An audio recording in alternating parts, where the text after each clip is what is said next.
Hello everybody, this is Todd with all things archery and shooting, and today we're going to do something a little bit different. We are going to reload 45 ACP.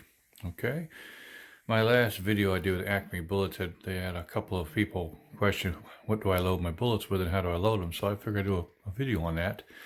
So first we're going to start in my loading room, which this actually doubles as my wife's laundry room. So if she wasn't sure about I put this bench in this laundry room, but hey, I headed out in the garage for a while, and the problem with being out in the garage is we're in Florida and the humidity can get quite high here. And after a while, it had gotten into my powder, ruined several canisters of powder from the moisture, from the humidity, and a lot of my dye started rusting. So I decided to build a little bit smaller bench and move it into the side of the house. So that's what I have here. So this is my reloading bench, as you can see. Down here at the bottom, I keep all my shells. That's a cleaning kit next to it. I've got the bench is made basically out of yellow pine, 4x4 legs with 1x6 framing, and then I use 3/4 inch plywood for the decking and the backing. As you see, it's pretty neat. I mean, it's not as big as my other one. My other one was quite twice the size of this, and I had multiple areas to put stuff, but I think I made pretty good use of what I have.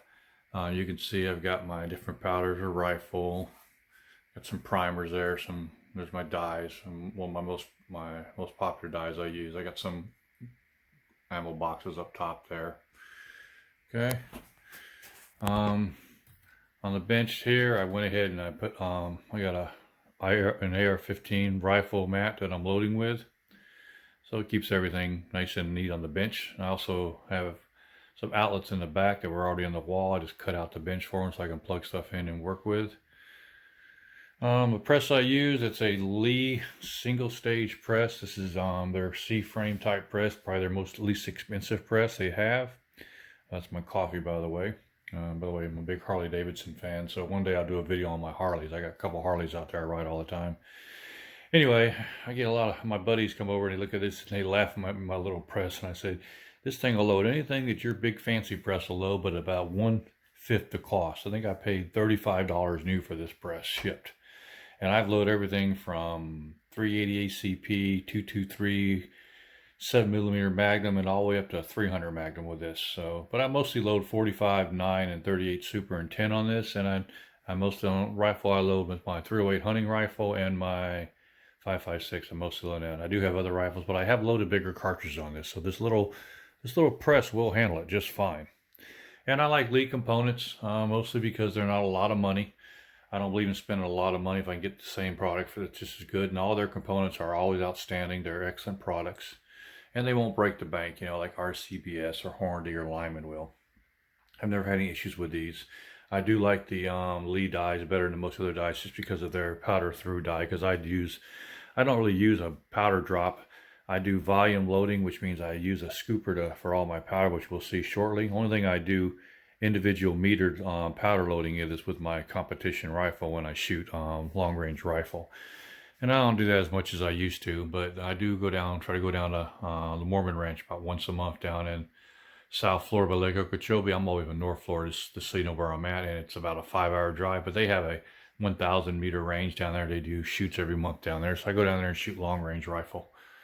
Mostly I shoot IDPA, USPSA. That's why I load most of my own ammo, because it's a lot cheaper that way. And I do shoot some 3-gun as well. All right, so that's the bench. Okay, so first thing we want to do is I want to show you what the first thing you want to do with your brass. We're going to load 45 today. So the first thing we're going to do is I've already got the brass I tumbled up already. We're going to open this up, and we're going to dump this into the into my sifter here, so I can sift it out. And I do it over the sink so I don't get stuff over the floor. So again, this is my wife's laundry room, and she's already mad that I put a loading bench in here. So let's hold on a second while I move over and get this put up on a tripod so we get a better look at it. Okay, we're gonna go ahead and take this tumbler medium that I have here. By the way, this is a quick and easy case tumbler. It's a really good case tumbler. I think I paid $44 for this on Amazon. So if you take a look at this tumbler real quick, and give you a good shot of it. That thing there, I paid $44 for that. I mean, compare that to like a Hornady or a Lyman tumbler. That thing it works great. It holds about 300 rounds of 45 ACP or about 100 rounds of rifle brass. And the media I use is a combination of crushed walnuts and corn cob. I found that does the best cleaning. And then I also add, every now and then I'll add this to it, which is designed for brass polish. It's called brass polish. It's designed especially for tumblers, and you add this to your media on your tumbler, and it makes your brass really shiny and keeps it clean, and it makes your tumbler media last a lot longer than normally. So I get a lot more use out of it. So this stuff here, it's not too expensive. This stuff runs about $10 a bottle, but with that $10 a bottle, this thing will actually extend the life of my tumbler media probably twofold. So, and expensive as tumbler media is nowadays. Have you guys tried to buy that stuff lately? Tumbler media runs about $20 for 2 pounds. And most of your machines take 3 to 5 pounds. So you're looking at $30, $40 every time you're doing your tumbler media. All right, so first thing we'll do, I got a sifter here, and it's over a bucket. As you can see, there's a bucket right here. So I can sift it into. And I am doing over the sink because I don't want to get anything all over the floor. So first, I'm going to take this and dump it right in here. Again, this is 45 ACP. And now what you got to do is you got to just take your hand like this and run it around. You want to go ahead and get all that stuff out of there, okay? And then get up, that'll work all through those holes in the bottom. Just like that. See the holes starting to fall through and start leaving all the brass, okay?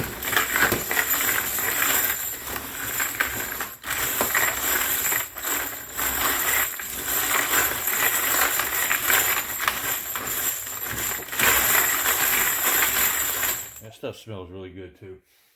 I love the smell of fresh tumbled brass in the morning. Anyway, so now that's done, I can move this out of the way. All right. Now what you want to do, I want to get my box.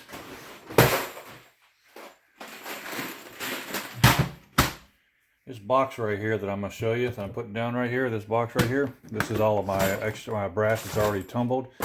You never want to put dirty brass into your dies when you're reloading, because it just ruins your dies. So always should tumble your brass. So what we have to do here now is we have to sort through the brass. Now we got all that out, so what I do is I take a handful of this. But if you look, I'm going to make sure the inside of the brass is completely clean. Okay, and then just start sorting through it. That's all. Now what you're going to run into, you're going to run into a few of these where some of the media gets in it. If I can find one for it, I'll show you. It doesn't happen a lot, but it does happen, and you got to be sure you get all that media out before you load the brass.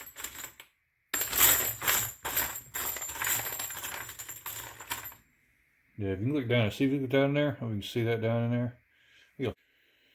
Okay, this is what I'm talking about. If you look at your brass, you see that? That's media inside your brass shell. You don't want to have that in there when you're loading, so you got to be sure you get all that out when you're tumbling your brass. This happens, nothing you can do about it. It's going to happen, but you're going to have to get it out of there before you reload that brass. So be sure you look for that when you're doing it. Be sure you get it all completed out, then you're good. Okay. What I do is I take my hand, I go like this, and I just freeze up any loose meat that might be in the shells and throw them in there.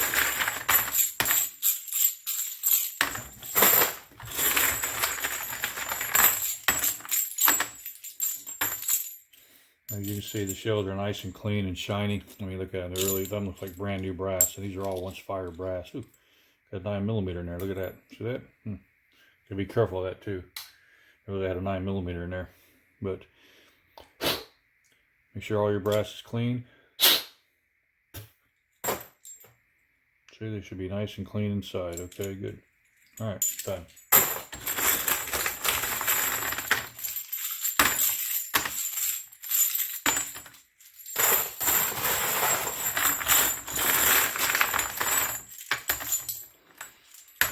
Another one, another 9mm got stuck in there. That's what happens when you pick up range brass. You just grab what you can, and sometimes you get stuff mixed in with others. So you got to be sure you keep an eye on your stuff.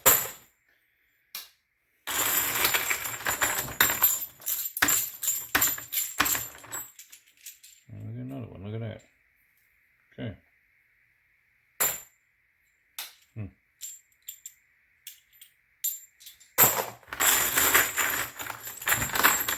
I said most of this brass I picked up in my last shoot, in my IDPA shoot. It's all once fired Winchester brass, so it's good brass. I mean, this brass, I like Winchester brass a lot because it holds up really well. My favorite brass, believe it or not, is going to be arm score brass. The reason I say that's a Filipino company, but their brass is much thicker than American brass is. And you get these, there's an arm score right there. See that? You see that's arm score right there. This brass is, I mean, you can look at it and find a Winchester. Here.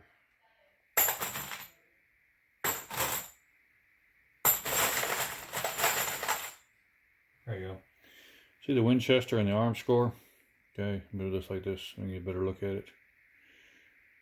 Okay, all right. Now you look at a distance, see how much thicker the arm score is? Now I'm gonna get it focused in there. Let's see if it focuses. Let me try that again. Come on, focus for me, buddy. There you go. Okay, and this is the Winchester. This is the arm score, okay? The arm score, if you put a mic on it, it's ever so slightly larger and a heavier brass. And you'll get about, from the arm score brass, you'll probably get, I would say, I usually average about 5 to 7 reloads before I gotta throw the brass. With the Winchester, I get about 3 to 5. So, just so you know.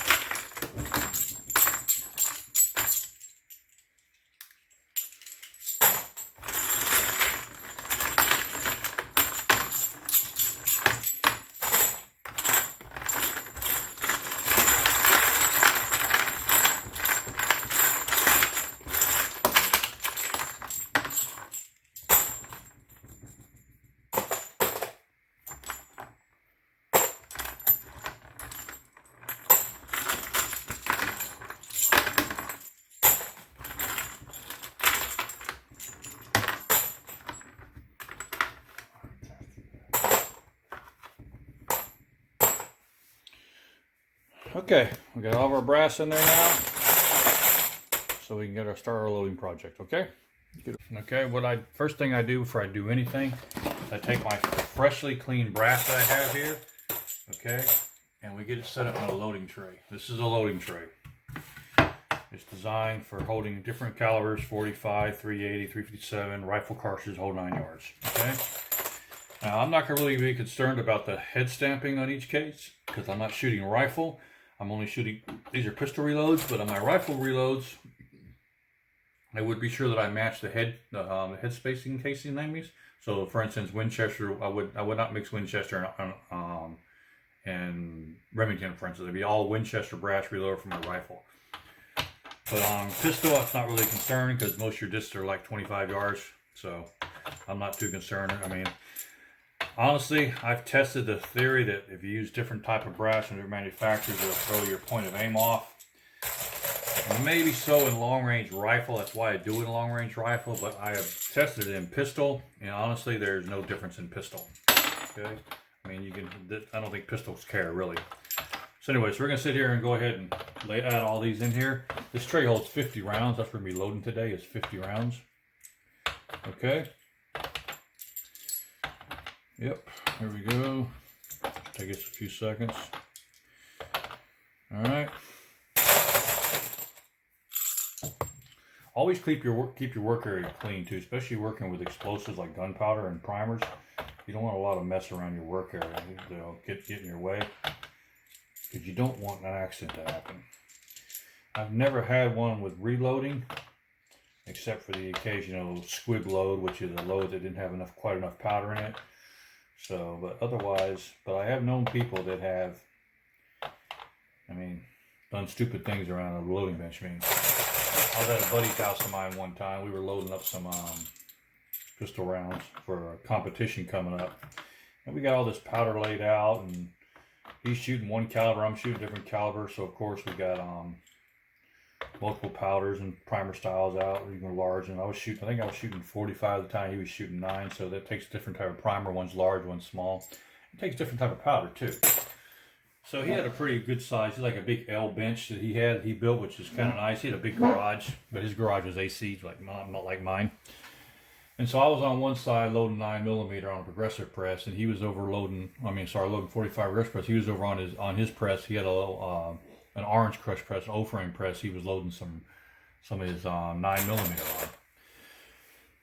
And basically, the next thing I know, I hear this strike of a match, and he starts lighting a freaking cigar up, and we got all this gunpowder on the bench laying around.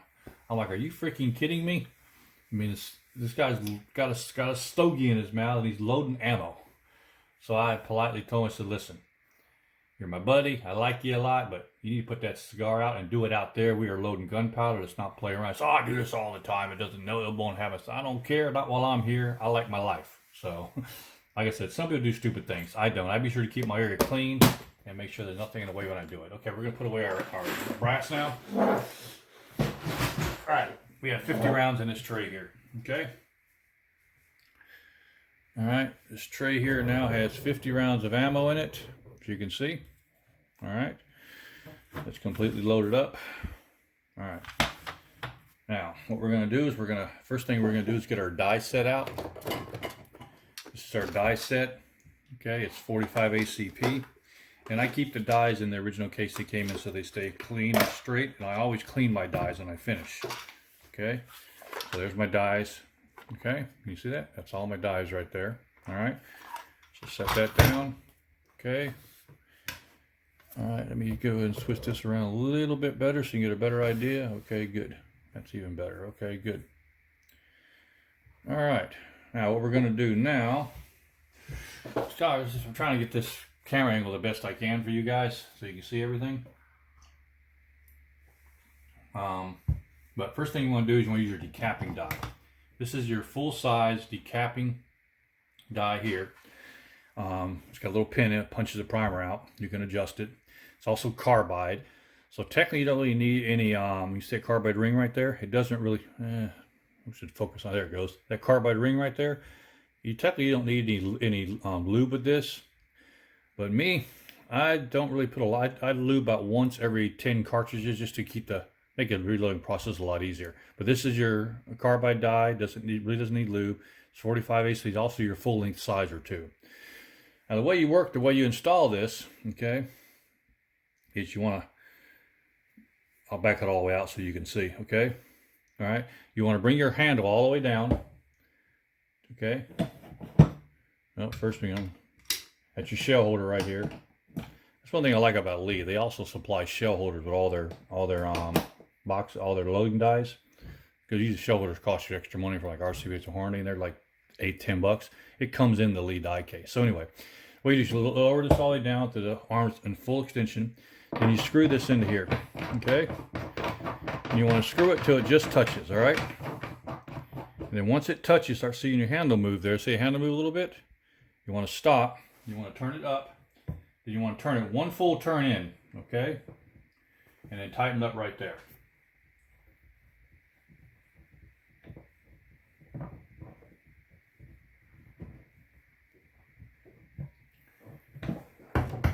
So now it's hitting right against there and it's nice and solid, okay?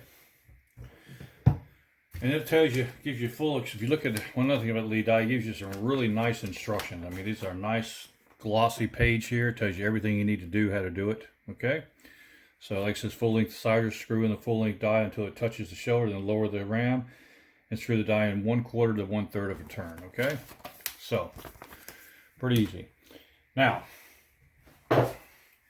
this particular ram press has a automatic primer feeder, which primer decapper. When you cap it, the primer goes in this hole, it'll fall into this little cubby area right here. That's why this is up on a couple 1-inch aluminum blocks so I can get them primers out. Some people drill a hole in their bench and hang a bucket underneath there, but I prefer this system better. It's just easier. Drink some of my coffee. That way, grind my own coffee too. That is Black Rifle Coffee. I get it off the internet. Try them out. They're really good. All right. You drop your shell casing in there. You just bring it all the way up. Okay. That's how that works. Now, the first thing I want to do, though, with this is I want to put a little bit of lube on that, okay? So, first thing is I'll take my shell casing, this rag here. I do this about once every 10 rounds, okay? And now that's a bad shell. You see that? You don't want to use, that's one of the, you see that shell there? It's got a dent in it. Can you see that? See that dent there? Yeah, that shell is no good. I will not load that shell because that could be a blowout right there when you shoot it. So that shell's going to get tossed. Mm-hmm.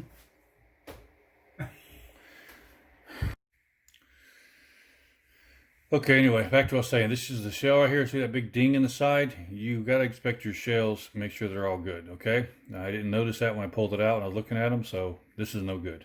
So we'll get a different shell to put in here. All right.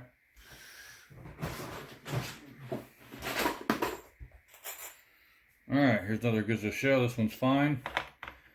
So,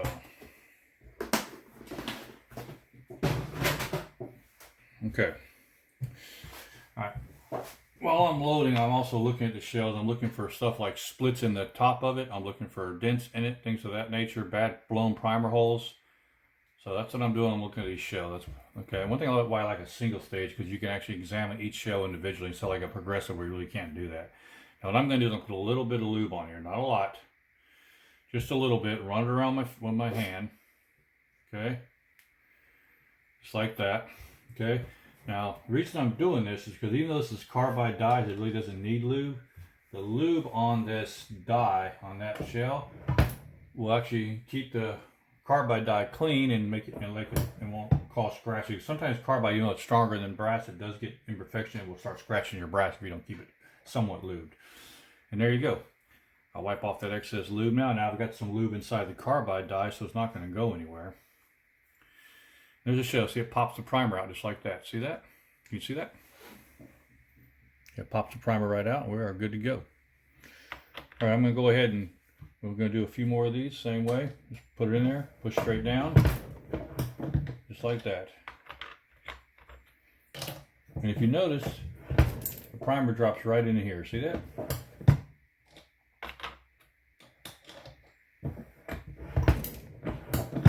Okay.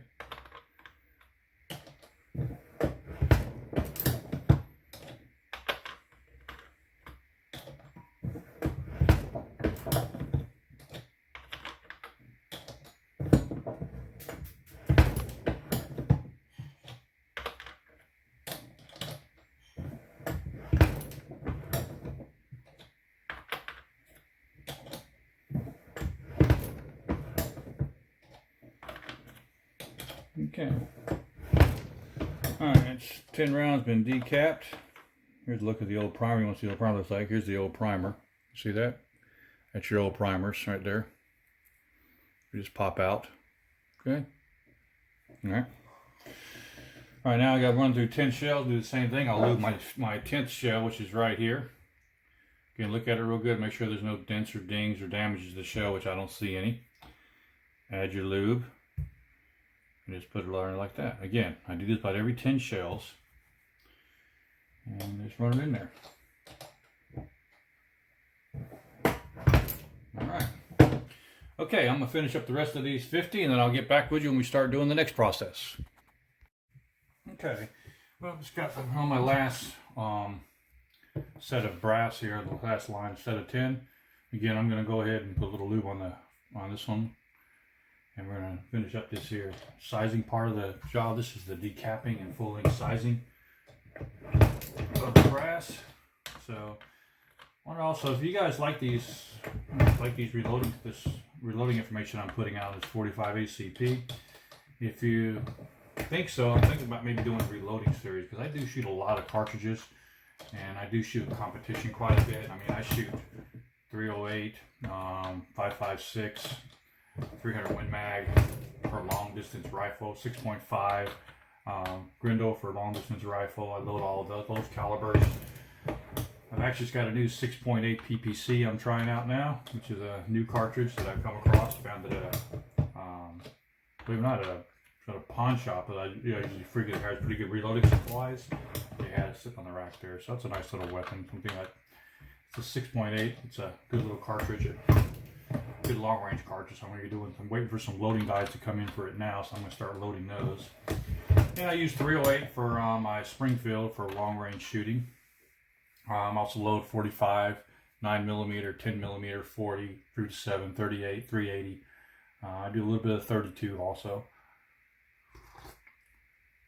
So if you guys like this reloading series I'm working on, if you want me to do more, just drop me a comment down in my comment section. Let me know, and I'll start a new reloading series up on my channel where I'll take each caliber, we'll talk about it, and load it up and take it out in range and shoot it.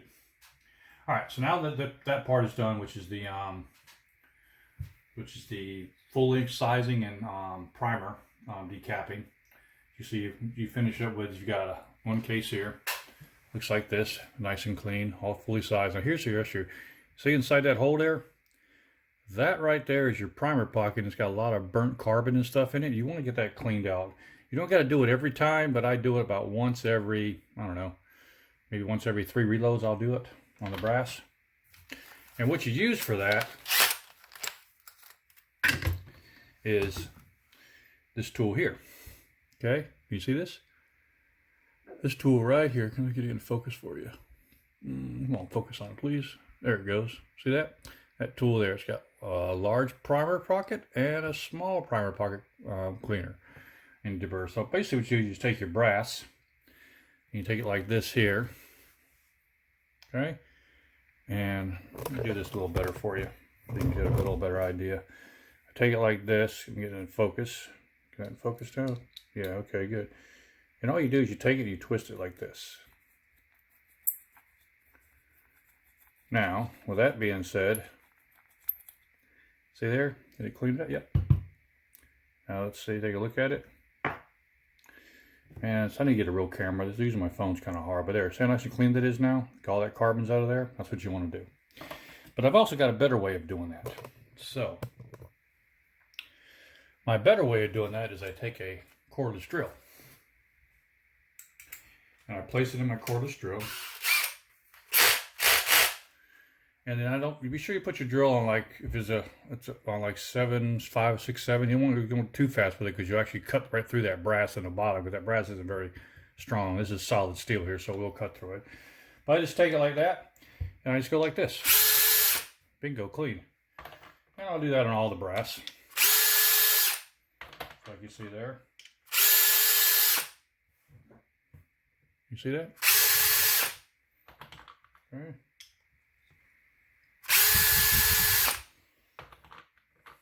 All it takes is a little bit of reeling.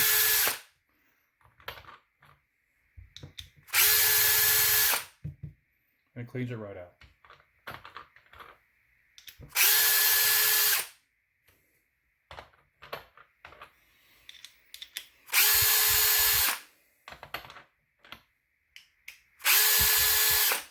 Alright, now this tool you get it from any of the manufacturers, Lee, RCBS, Lyman. This one's a Lee tool. And I think I paid, and they're not expensive. They're like $4 or $5. They're not expensive, you know. But, I mean, some people put them in like a wooden dowel, make a handle. But I just think put them in a cordless drill works a lot better. And I've had this one for about a year. Usually about every year I'll replace them because the tip does get worn down after a while. But, I mean, for $5, $6 investment, they really clean it. And it's really important to keep the bottom of your brass pot clean, because if it's not clean, your brass is not going to seat all. I mean, sorry, not your brass. Sorry about that. I got tongue-tied there for a second. If your primer pocket's not clean, that's what I meant to say. Your primer pocket's not clean, all that carbon's going to build up, and then sooner more than later, is your primer's not going to seat fully. And it's going to cause all kind of problems with your loading, and also with the it'll cause more pressure in the cartridge too, because the primer's not seated fully, and you could have blown primers that way. So be sure to clean those primer pockets by like I said, every 2 or 3 reloads I clean them, okay? All right, I'll come back to you after we finish getting the rest of these primer pockets clean. We'll move on to the next step. Hold on. Okay, I got all that done now. All the primer pockets clean. So our next step we're going to do is we're going to go ahead and seat the primers. Now, what I do with the primers, I use a handheld primer seater, which is like this one here, this Lee one. And it's got this neat little tray here that's pretty cool. Let me show it to you. I like the Lee hand primer. Oh, it's really nice. But you can take your dump here, turn a few of these over for you. You shouldn't really touch your primers, but I'm just doing this so I can show you how this thing works.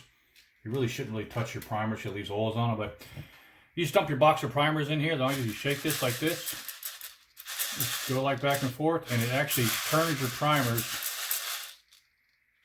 up the right way up. See that? And it turns them all nice and clean.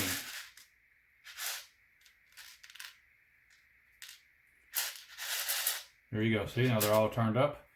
And it's neat, the whole box there, and shake it, and then get all your primers right way. So they should all be facing up like they are now. Okay.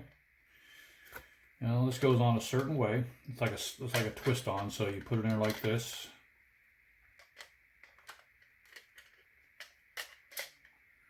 Come on. Sometimes there it goes, and just twist it right into place like that. See, and it clicks in. You tilt it down.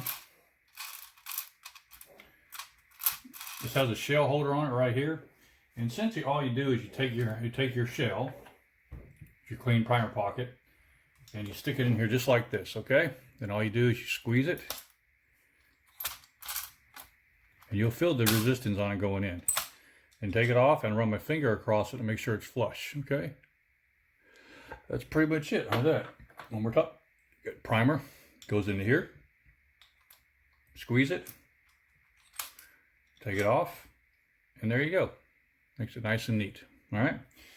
So get all these primed up. Some of the questions I got up from people is how much money do I save on reloading shells? Well, I'll give you an example. I figured out this 45 ACP here. It cost me about probably 11 cents around, 10 to 11 cents around to reload these. Okay, that's with the powder, the primer, the case, the tip, everything. If you were to buy factory ammo, you're looking at anywhere from 50 to 75 cents a round, okay, for a 45 ACP, okay? A 50 round box, sometimes you can find it on sale for around $18, $19, but mostly factory new 45 ACP ammo runs about $20 to $25 a box. Probably the cheapest stuff I've come across is the Winchester white box. I usually find that at sale at Bass Pro for right around 17 bucks, $16.99, $17. And so you can see if you're loading ammo for around, just say 10 cents a piece times 50 rounds, it's costing you about $5 to $7 a load a box of 45 ACP. Consider buying a box. It costs you $17 to $20. You're saving anywhere from $10 to $15 per box of ammo by reloading yourself. And of course, there is an investment in all the reloading stuff, but honestly, the investment it pays for itself after maybe, I haven't really ever figured it out, but probably I'd say probably 500 to 1,000 rounds, somewhere in that range, you've done paid for all your reloading equipment. Especially if you go with Lee, they're the least expensive, but their quality is by no means bad at all. It's one of the best quality out there, but they seem to sell a lot better, a lot cheaper than any other big names like RCBS, Hornady, or Lyman. I'll give you an example. A set of RCBS dies. Just a 3-die set carbide does not include the shell holder or the powder measure. You're going to pay from $50 to $60. And this box costs $39, brand new. So, same thing with their presses. The cheapest press that RCBS has is their partner press, and I think that press is, sometimes you can find it on sale for 89 or 99 bucks. But this Lee press is from Midway, where I got it from. I think I paid $29.99 for it, maybe a little bit less, plus shipping, so about $35. So, and some people say, well, let's buy the kit. I said, no, I don't like buying a kit, because buying those kits, you get a lot of stuff you really don't need in there.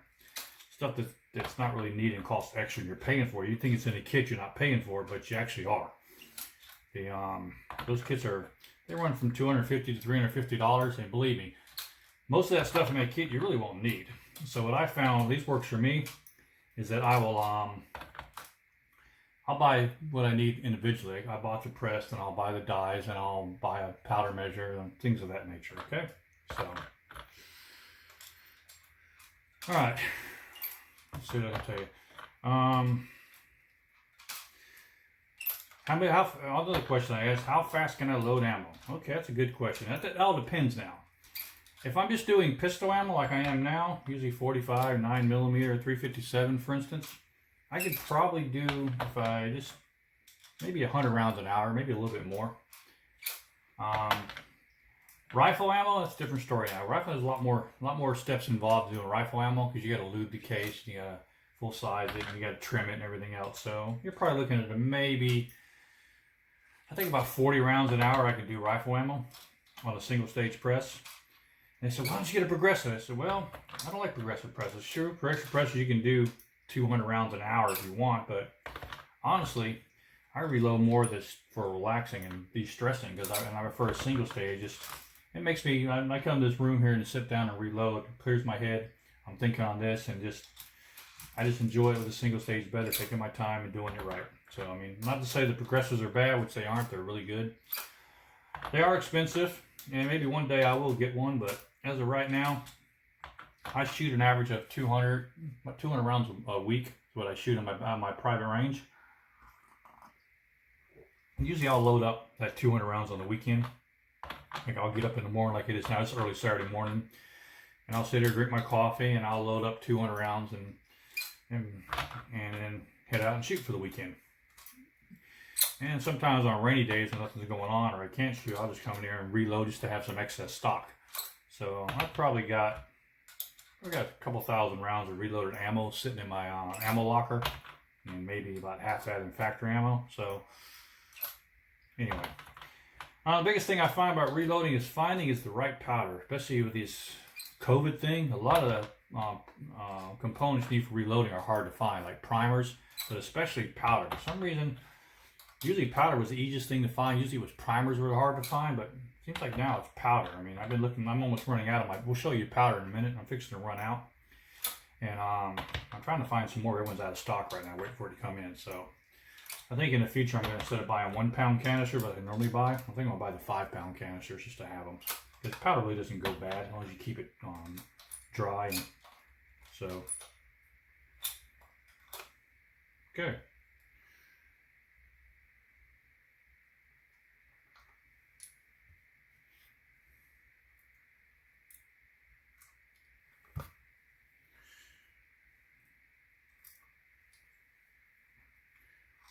Alright, sorry about that. One of my primers fell out when I was showing it to you guys, and it fell on the bench there, so I was short one. Anyways, good enough. Okay, that's done. I was saying, oh yeah, powders. Powder's been kind of hard to find, so I don't know what's going on with that. Alright, so let's go ahead and do our next step in the reloading process. Now, the next step in the reloading process, again, you can refer to your instruction sheet. But the next step, we've done the full length sizing, we've done the priming. Now we're going to use the expander die and powder die, okay? This is why I like Lee dies. They have this expander and powder die all in one that you can do. And when you're volume loading like I am, it really works quite well, okay? So basically, let's take this one out. Okay. And this is your powder and expanding die. You see that? It's hollow in the middle, and it's got an expander plug right there that you get for expanding, but you can dump your powder in there as you're loading, which I'll show you real quick. Now, the way you set these up is really a little bit about the same. You just have to play with this one. You have to screw it in. And where are you looking for? See, I got it already set, but normally you screw it all the way down. Then first you put your handle up, screw it all the way down. Then you lift your handle back up, and then you turn in half a turn, or roughly half a turn. But this one's a little bit more, and this is already set. And it's hard to find that right sweet spot for the expanding powder die, and I'll tell you why. What you got to be able to do when you do that is your bullets. Okay, your tips of your bullets, which are right here. These are Acme bullets, by the way. Great company. If you get a chance, check them out. That's their website right there, acmebullets.com. They are a really good place to buy tips, and they're the cheapest round. This box of 100 is like 11 bucks. Anyway. And they don't need lube. They got this special moly lube, which is actually part of the actual lead now. It's actually bonded to it, so it's really nice. But anyway, what you want, when you have these bullets here, is you want to be able, when you do your expanding die, make sure your primers are in there. I keep my powder in a small, always keep your powder in either a glass jar or the original container it came in. This is a glass jar I got my powder in. The reason being, if you try to keep it in like a metal container or a plastic container, it just doesn't work well. The glass is much better for it. Don't keep it in a metal container because metal attracts moisture really bad and it'll ruin your powder. So the powder I'm using for pistols is this one here. It's called Clean Shot by Shooter's World. It's pistol shot shell powder. Okay, this is designed for the 45 ACPs. You can see there, and different other cartridges as well. I use this for 45, 9mm, 38, and 40. Okay, it's a great little powder. I'm gonna dump it in here like that. Okay, as you can see, it's a really fine grain powder, so it'll meter really well. Okay, which is right there. Now what I'm looking for is I am using a Lee powder scoop. Okay, this Lee powder scoop is a 0.5 cc. Now with this powder, that comes out to right at 5.1 grains, I believe. So, but always check it with your Lee or any some. You want to check it with your powder measure. Okay. All right, so we're gonna do that right now. Make sure we're good to go. Okay. Now what I'm gonna do is I'm gonna check this with my Lee powder measure. I'm gonna set this down so you guys can see it better. Hold on a second, bear with me. I'm sorry, I gotta move this up a little bit so you can see it. There we go. Okay. All right, now what we're gonna do is the load for this you can get from your loading manual, which is what I have here. As you can see, it's a Spear loading manual. Okay. But also, since this does not have the that particular powder in it, what I did is I went ahead, I went on their website. They got a great website, by the way. This company here, Shooter's World, they have an excellent website for loads data. And I printed off this sheet here, okay? I printed this sheet off, which has all your load tables you need, all right? And it says for a 230 grain, which we're loading right now, it's going to need 5 grains of powder, okay? So, starting load is 4.5, but I always use your starting load. Now, starting load is 4.5. As you can show that to you again. So this is very important. You always want to start at the lowest setting first, okay? So the starting load for a 230 grain load, okay, you're looking at right here, 230 grain, 4 grain starting charge. You see that? It's a 4 grain starting charge, which gives you around 720 feet per second. Your maximum charge is 5.1, which is 870 feet per second. Now I'm loading exactly 5.1 grains with this load because I've already worked up to it in increments. Okay, you work up to your maximum load, your best load in increments at 10%. So if you start out with 4, then you want to go 4.4, and then 4.9 until you get to where you need to be at. Okay, so what you want to do is you want to take this. And when you do this, so you don't want to hit it on the side. What you want to do is let me show you here. When you do this powder, you see the powder? Okay, this is the powder here. I'm gonna do it this way, you can see better. The powder, okay? You don't want to hit it like this because it throws powder place. What you want to do is you want to take the powder and just tap it on the side like that, okay?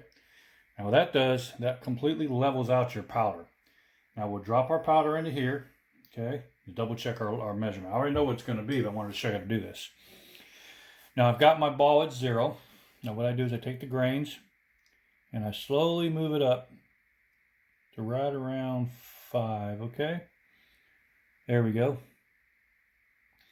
And you tap it this, there you go, right on the money. So if you can see that, it's on the 5 there. That is lined up with that point right there. You see that? And then right in that window right above it where that 1's at, you really can't see it from this angle, but up top here where it says IO grains up top. See if I can zoom in on that so you can see it better. Let's try that. Okay, let's see that. I don't know if that's going to work or not, but let's try it. Yeah, that'll work. Zoom in on it real quick. There we go. Now you see where it says 0.1 grain right there? Let me get a pointer here. This will work. Okay, right now my ball is at 0, okay? You got 10 grains, 20 grains, 30 grains, 40 grains, okay? Over here is your individual single grain, which is 0, 1, 2, 3, 4, 5. And in this window right here, that is 5. So right now, when you look right above that window, you can see the white right above that 1. That is 5.1 grains, okay? So this load is actually between 5.1 and 5. I'll put you closer to the 5.1 because I can see just a little bit here of the white.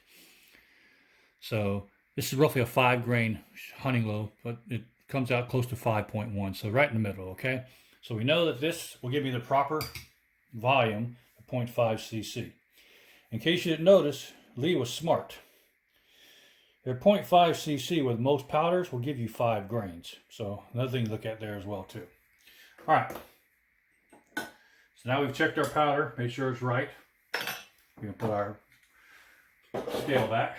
Okay, let's go back up. Okay, good. All right, so back to this now. Okay, so you got your powder dye in here. You're gonna need your funnel next. This is your funnel. Okay, it's the Lee funnel. All right, it's designed for 22 to 45 calories. You can see, and that fits right in the top of that, just like that. All right. Okay. Now let me go ahead and bring this up a little bit higher so you get a better idea what you're looking at. There we go. That's better. Okay. All right.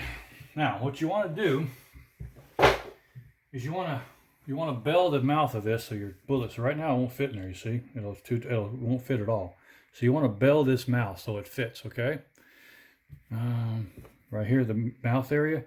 That's what this dye will do for you. It'll actually bell the mouth. I call it expander dye, and you can fill the powder with it. So you take this, you drop it in here like this. Okay. Now you want to do a full stroke. Get some more coffee, excuse me. Okay, do a full stroke up. Stop it there. Let it stay there. Then you take your powder measure, like I showed you. Tap it full of powder. And all you do is you take it and you dump it right in here like this. Okay? And bring it back down. Now, I already know that's the right setting for my bullet, but you got to play with that setting there with this ring and this ring to get the right amount. But now let's watch what happens. You take this bullet and you see it sits in there just perfect. Look at that. See that? That way when you go ahead and load, it won't crush down the side of your shell casing when you do your taper clamp. Okay? So, all right, do that again. Put it in there. A little bit of that, drop it in there. Perfect. Bring it back down. Do the same thing. Okay. Drop it in there. See it? Okay. Another thing too, when you're reloading, try to find a powder that covers more than one caliber. Again, for pistol, I tried, but rifle's different now. Rifle, I use powder specifically for each caliber. So I have 4 or 5 different powders I use for the different calibers of rifle I use. But for pistol though, I try to find one like do-all powder that'll cover most of the main rounds and most of the main calibers I shoot. In this case, 45, 9mm, 38 Super, and 38 37. So this powder here, Clean Shot, this will cover all 5 of those except for 357 Magnum. You can use it for that, but I've never really got good performance out of it. There is a loading for it, so I mostly use it for 45, 9mm, 38 Super, and 38 Special, and some 40 also. Okay.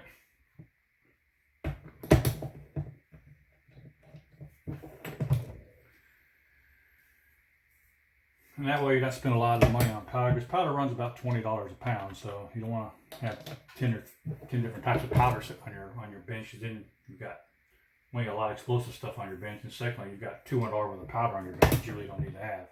So find a good powder. It's going to take some working up, some changing loads, because before this I'd used powder like 231, I used blue dot, I used some red dot, and over the years I've been loading, I found this is the best powder to shoot it for that works best. It's a clean burning powder. It works best for those calibers we discussed, your 45, your 40, your 9mm, and your 38 Special. Okay. Now for my bigger bore guns, like my 10mm, my 357 Magnum, I have a 44 Magnum also. I use 800X for that, which is Hodge's 800X. That covers all those gambits there. So, all right. You just keep scooping in there and dropping in. All right, I'm going to finish up these, putting the powder in, and we'll get back and setting the bullets and setting the bullet test. So hold on, I'll be back with you in a minute. Hello. All right, we're back. I'm just about finished putting powder on all these 45 speed cases. It's got a few more left to do. Then we move on to the next step. Again, just to recap, put your case in, slide all the way to the top, leave it up. Take your powder, dump it in, bring it back down. Pretty simple. This is called volume loading, so I'm not measuring each individual shot. I'm just going ahead and using my volume loader lead dipper and doing it that way. Because remember, shooting pistol, we're not doing it for extreme accuracy. Okay, that's the last one. Now here's something I do on all mine after having a couple of squib loads in the past and one really powerful double load that I almost blew my gun up. What I do now, once I get to this part of it done here, which is all the powder in the shells and they're sitting there, I'll take a light and I'll shine the light down on all these shells and I'll look and make sure all that powder is roughly in the same, you can see it clearly with a light, roughly at the same height in the shell as the rest of them. If you had like a squib load, which is a less load of powder, which if you know what a squib load is when you put in, say you're supposed to have 5 grains, you only drop 1 or 2 grains. The gun fires, but the bullet doesn't completely leave the barrel, gets stuck in the barrel, then you fire a full load behind it, it'll blow your barrel up. That's what a squib load is. You can clearly see that. Now an overcharge load, that's something totally different. Now overcharge load is a double load of powder, which in a 45, because it's not really a super strong case, it's only got like 19,000 is rated at. You do a double load, you have a very good chance of blowing your gun up. Okay, I've had one, and thankfully it didn't blow my gun up, but it sure blew it back and it blew the magazine out of the bottom of it, but did not damage the gun, thankfully. So that's why I always check that with my flashlight and make sure they're all even. So we now know all these are in the right area and correctly done. So what I'll do is I'll take my bullets now, I'll put them out here like this. And what I'll do now is I'll take these and I'll just go through and start putting them in here like this. Just sticking them in that cap there, make sure they're nice and good. All right. And I'll go through and do them all this way. Now these are 230 grain. These here are 230 grain round nose lead with that moly type coating they have on there. Okay. The Acme calls lipstick coating. It's basically a lube coating that's mercury bonded to the bullet. So you don't have any lube rings around the base of the bullet like some of your reloading bullets do. And these don't let up your gun either, which is nice. So I hate letting my gun up. And these kind of bullets here, like on Glocks for instance, you're not supposed to shoot a Glock because they're polygon rifling. I don't know enough to back this up, but since I've shot these in 45 quite a bit, and 38s and 3-7s, these type of bullets from Acme Bullets, and they never lead the bore. So these should be safe to shoot into a Glock with a polygon rifle. The reason you want to shoot lead bullets in a polygon rifling because the way the rifling is, it's a little bit different than your standard spiral rifling. The lead will get caught up in there, and sometimes lead can build up so much that your bullet will get stuck in the gun. Okay, or cause a lot of pressure when the gun goes off and could cause to blow the gun out. That's why Glock states in all their paperwork do not use lead bullets in their polygon rifling barrels. It's also another reason they're 5th generation. Glock's kind of getting away from the polygon rifling. All right, but these here, with this red moly coating they have on here, these do not leave any leading in the bore. These, since I've been using them, I've shot hundreds of rounds of these through different guns. I've never had a leading problem with these bullets, which in itself is a huge plus. And also the cost of these bullets, I mean, for 100 rounds, it costs you like $11. For 500 rounds, you're looking at about $35, $34, something like that. So they're very economical to use, and they're much cleaner to use too, because you don't get that lube all sticky all over yourself, and you don't get lube all inside your dye and everything. With them lube bullets, you got to clean your dyes out. These are so much better, almost as good as Full Metal Jacket. So, but these are, I mean, I like these bullets. They shoot accurately too. If you haven't seen my other video, check it out. If I can figure out how to put a link on here, I will for you. But if not, just open up my video library on my YouTube page, and you will clearly see another review on Acme bullets that I did on 45 ACP. That includes the 200 grain lead semi-wide cutter, which I use a lot in match shooting, which is this bullet here. That's this bullet here. I use a lot of these in match 200 grain lead semi-wide cutters. Okay, so, and then I also got the 230 grain, which we're loading today. In that video, you'll see that I've got both of them out, and we're running a head-to-head comparison on them. We're doing velocity tests through my chronograph. We're doing accuracy tests, reliability tests, the whole 9 yards. So I think you'll like it. Check it out. These can be quite accurate, and they shoot quite well. So if you haven't checked it out already, go ahead and check it out.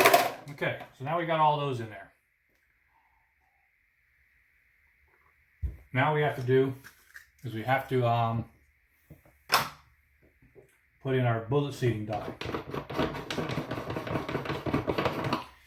Now your bullet seating die is probably your most difficult die to use. Mostly because you got to get it right. You got to check your overall cartridge loaded length. If you don't have it just right, it won't function. It won't feed right. All right. The way you do that is you look on your comes with your dies or in your loading manual. It'll tell you maximum overall length. So you can see that right there. Maximum overall length is 1.275 inches, and the max overall trim length for this is 0.898 inches. Now, we didn't trim these because these are once fire brass. They're not going to need trimming right now, but they might need trimming after the 4th or 5th time, but that's for a different video. So you cannot exceed this 1.275 inch length. That is the maximum overall length for this cartridge. Now, that's not to say you have to put every cartridge that length. You'll find that most cartridges work better at that length or lower. For instance, this load here works better, and I'll show you. Just load the first one, stick it in there, load the first one up. You want to bring it all the way down. And you push it all the way in and take it out. And there's your loaded bullet now, okay? Now what you want to do is you want to check the MOL. I already know what this is going to be because I load this all the time. But you got to play with this until you get just the right one. And you're going to have to go through several bullets to do it. Now, this right here is your load. It's a loaded bullet now. You want to put it in here. You want to check it, okay? Now this one here is 1.265. That's not where I want it to be at. I want it to be 1.260. That's what I prefer, okay? So I'm going to turn this in a little bit, like that, okay? And I'm going to take another bullet, do the same thing. Let's see what I get now. Okay? There, that looks better. Now you take that, and that is 1.250. That's actually pretty good. That'll work pretty good there. So anywhere between 2.50 and 2.60, this load seems to work quite well in my gun. So we'll leave it there, okay? It makes a nice taper crimp on it so it won't move on you, all right? Now, what I'm going to do is put these in a box as we load them up. Okay? And we'll stick them all in the box now. You need to get you one of these too. This is a dial caliber, okay? This is an old school. I've had this one for years. It's a manual, not digital. Basically, you set your 0 there, then you can measure your in here, inside, outside, and depth width with these, which are nice. Okay, these are great for checking your case lengths and things. I leave it out because I'm going to check about probably every 10 or so bullets. I'm going to check to make sure that they're still the right overall length. Okay, continue to move on. Right there. Now, you don't want your bullet tilted like that. You want to be sure it's going straight up because you have a good chance of it bulging out the side if it's tilted. So be sure it's going straight in when it does that. It's supposed to self-level in there, but sometimes it won't, and it'll ruin your case and your bullet. So I just make sure they're all pretty straight before I run them up that die. Okay.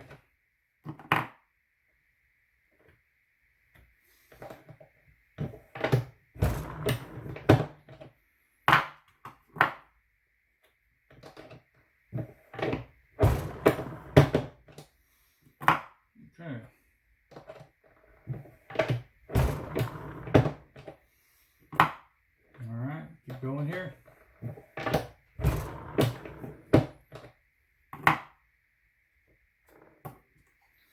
Now on my 10th round, I'm going to load it in. I'm going to check it again with my dial caliber. Make sure I'm still at my 1.250. Okay. Now the way you read that, okay, you go here. You got your 1. See the 1 there? See the 0.2? There's 0.2 right there. There's my pen. I can see it better. Okay, so here's your 1. There's your 0.2. Now this is your hundredths. Okay. So this one here is just right where it needs to be at. See there? 1.250. That's what this overall length of this bullet is. Okay. All right. Okay. I'm going to finish the rest of these up and get back with you in a minute. Hold on. Okay, folks, I'm back. We're just about finished up here. I'm down to my last 10 rounds to load up here. All right, so let's recap. Okay, when you're loading 45 ACP, or any caliber for that matter, there's certain procedures you have to follow.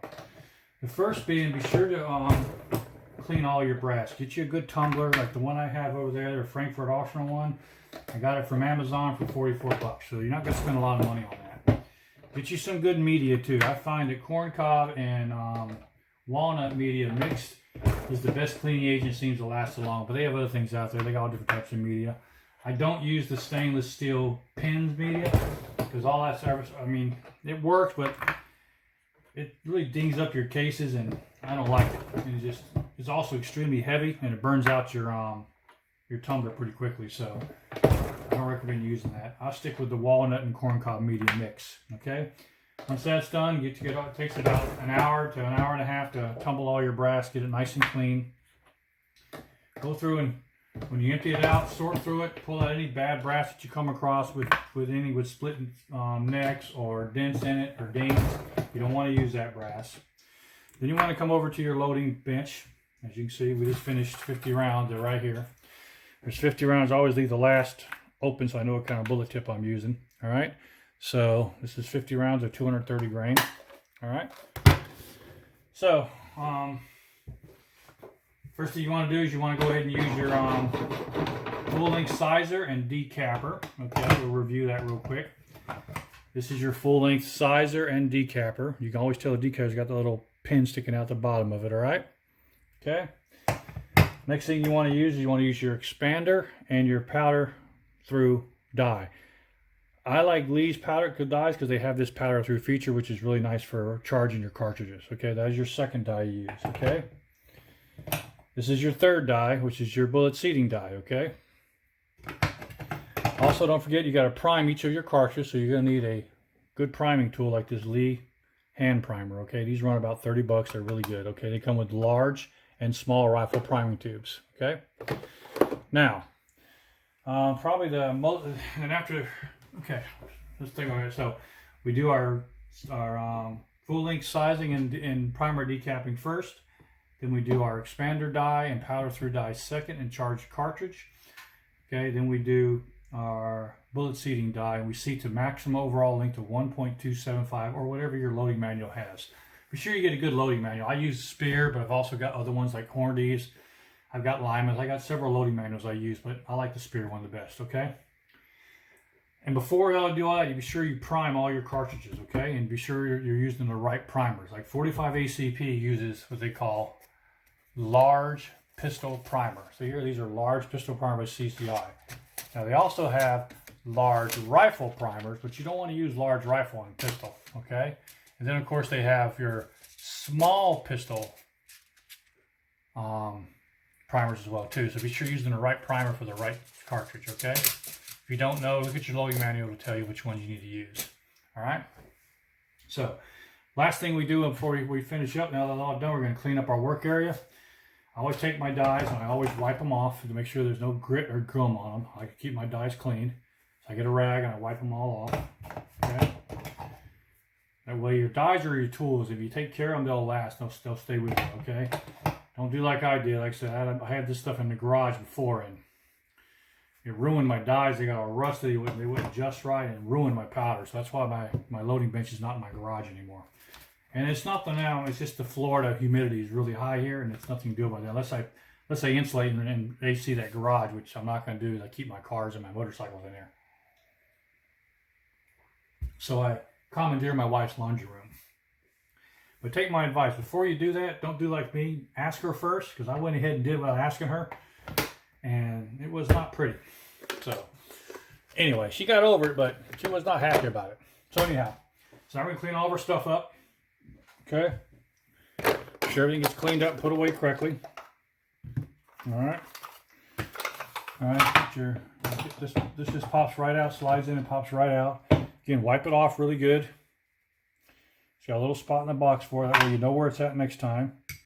Same thing with your powder dipper. You want to clean all that excess powder off. So why do you want to take excess powder off, Todd? Well, because if you don't, it'll get on there and start caking on there and start building up, and it's going to throw off your charge. Okay, especially if it gets down inside there. So you want to be sure you tap everything out. Don't leave anything sit down in there, because it will throw off your charge after a while. So I like to clean it up really good. I'll even wash these about once a month. I'll stick them in my wife's dishwasher and wash them. Okay, so important to keep your tools clean. All right. And be sure you keep the original box that came in, because what they are, so you're not trying to guess and figure out what they are. I know a lot of people buy dies and stuff and they throw the box away, just keep the dies and load them on their bench. I don't understand why they do that. I keep mine in the box so it's nice and safe, okay? Be sure you use a glass jar to store your excess powder. You don't want to pour this powder back into your jug, because this is clean powder. It's not being contaminated. This has been outside, so you had your dipper in it and everything else. It's got some contamination, so you want to be sure you don't put that back in there. That's why I use a glass storage container, and I put a tight seal. Hear that whistle? That means that's all there popping out of there, so it gives me a nice tight seal so my powder stays fresh. Okay? All right. Again, we use Acme bullets on this. These are the 230 grain round nose NOG, which is that NOG is that red coating on them. All right, and if you want their webpage again, it's right here, acmebullets.com. They're a great company. They're not expensive, and they have a really good product. I like them a lot. Okay. All right. Again, wipe all your tools off, clean everything up, put everything away back where it's supposed to be at. And that way, you're not going to have any issues when you go back to reload again. Okay. And this here, just nothing to do with this. Just put it out of the way. Okay. Now the last thing I always do is I keep a running log of all of my loads. You should do this too. Like for instance here, these are all different loads I've made. You need to keep a running log you can reference back to. So some loads you do, something went wrong with, you can actually reference back to it. So today is the 30th, okay, which is 5/30. And we loaded the 230 grain Acme bullet, okay, round nose, in LG, okay? We use 5.1 grains of clean shot powder. We use mixed cases, mixed brass, I call it. And we use CCI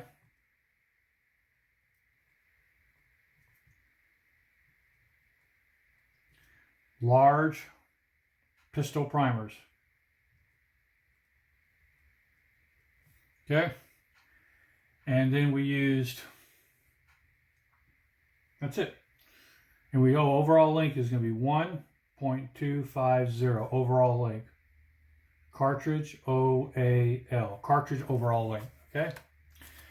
Now estimated velocity on this, I've shot this load many times, so I know this runs 860 feet per second in my out of my 5-inch Colt. Okay. It's just a simple thing, gives you a date, what you loaded bullet-wise, how many grains you used, what kind of brass you used, what kind of large primer you used, your overall length, and your velocity. Do that on all your loads, that way you can always reference back to them if you need to. So keep a running log on that. All right, the last thing we want to do is we want to go ahead and clean all these primers out of here. So I just simply take this little tool I made, just a simple stir stick. I wrap tape around it, and I just push them right out the back. Okay. And that way, once they're all pushed out the back, we're good to go. And I'll dump these into a trash can in a minute.